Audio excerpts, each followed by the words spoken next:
I'm Sarah from Legalwise Seminars. On the eve of our 20th birthday celebrations, it gives me great pleasure this morning to be speaking with Elizabeth Devine. Elizabeth is the founder and principal of Devine Law at Work and has a long and successful relationship with Legalwise Seminars as one of our most popular presenters. This morning she's here with me to share her insights and her experiences in the legal profession over the last 20 years. Good morning, Elizabeth. Good morning. Good to see you. Now, do you want to share with us how you came to be one of our presenters all those years ago? Well, as you know, all lawyers are required to attend CLE every year, and I was attending a conference with Legalwise around 19 years ago when I noticed, and I work in the field of employment industrial law, but I noticed all the presenters were male. And so I approached one of your colleagues at Legalwise and I commented on this, and I said, well, why don't you have any female presenters? And she replied, she didn't bat an eyelid, and she replied, oh, well, who are you? And would you like to speak for us? And I thought it was a remarkable, a charming response. And I took her up on it because I'd done a lot of speaking in my career already. And so it was a really great opportunity and entree to Legalwise Seminars. Fantastic.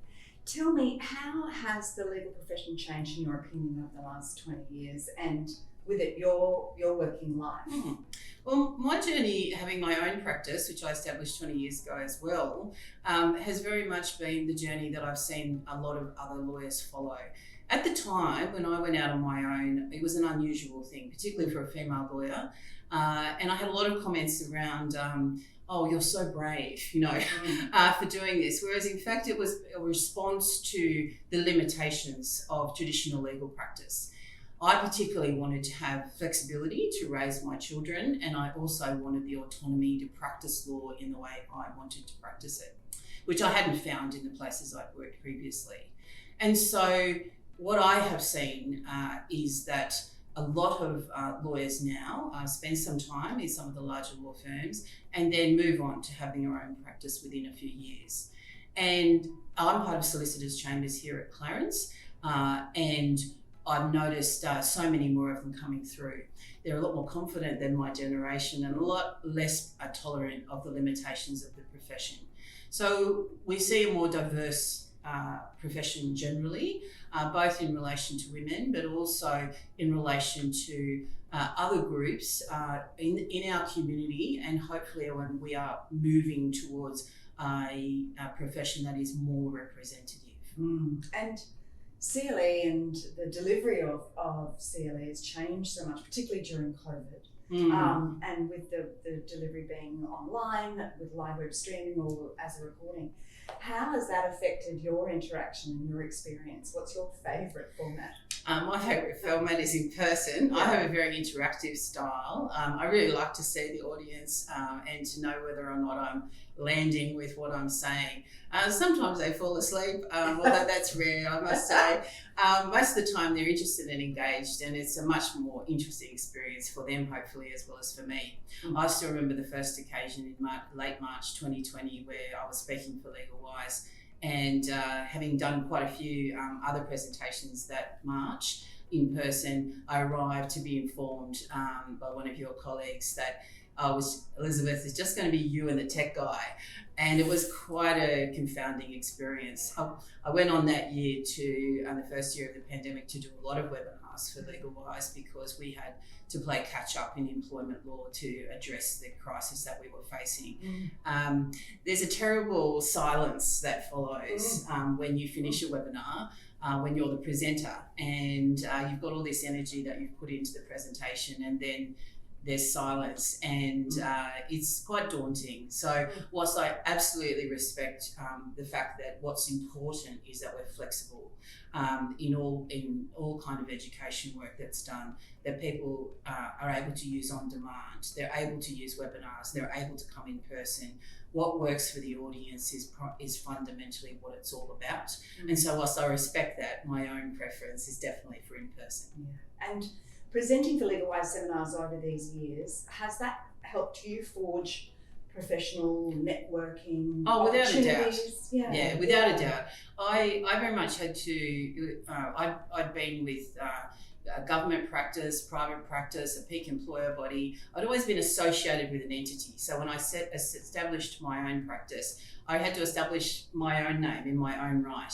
And presenting for Legalwise was absolutely a fundamental aspect of that. I was on the stage with other, colleagues in the profession from much larger entities and brand names, and I absolutely held my space. And I think that gave me an enormous amount of credibility and recognition within the profession. And so as a consequence, I do see a very direct connection. I very much saw it initially as a way to contribute to the profession and to build a name for myself, but ultimately for, I'd say, the last 10 or so years, it's all been about contributing back to the profession, using the expertise I've gained over 30 years of practice to assist those coming along. And I think that's a vital part of our role as lawyers. Fantastic.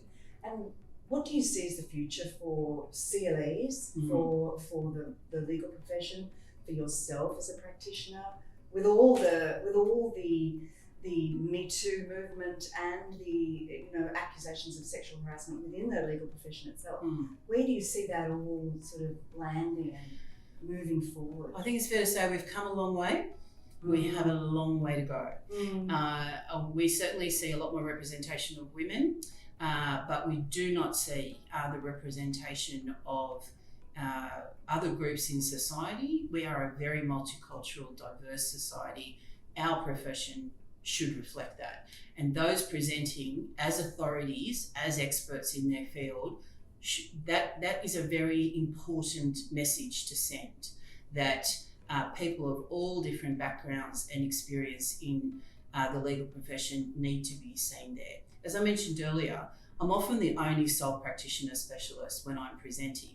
And I remember the Law Society contacted me years ago for an article because they were surprised to find there were sole practitioner specialists. We're here. The image of the profession as being large law firms is really a fairly recent invention. And in fact, out in the suburbs is where there's a lot of lawyers doing remarkable work. Here in solicitors' chambers, where there's a lot of sole practitioners and smaller firms doing remarkable work. We need to see a greater representation across the board of all different aspects of our profession. And above all, I think the movement needs to be certainly holding the representation of women.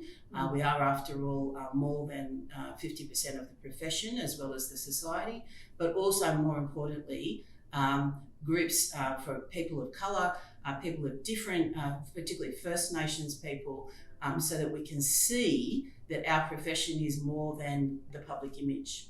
Elizabeth, thank you so much for speaking with me this morning. You're very welcome. It's a pleasure.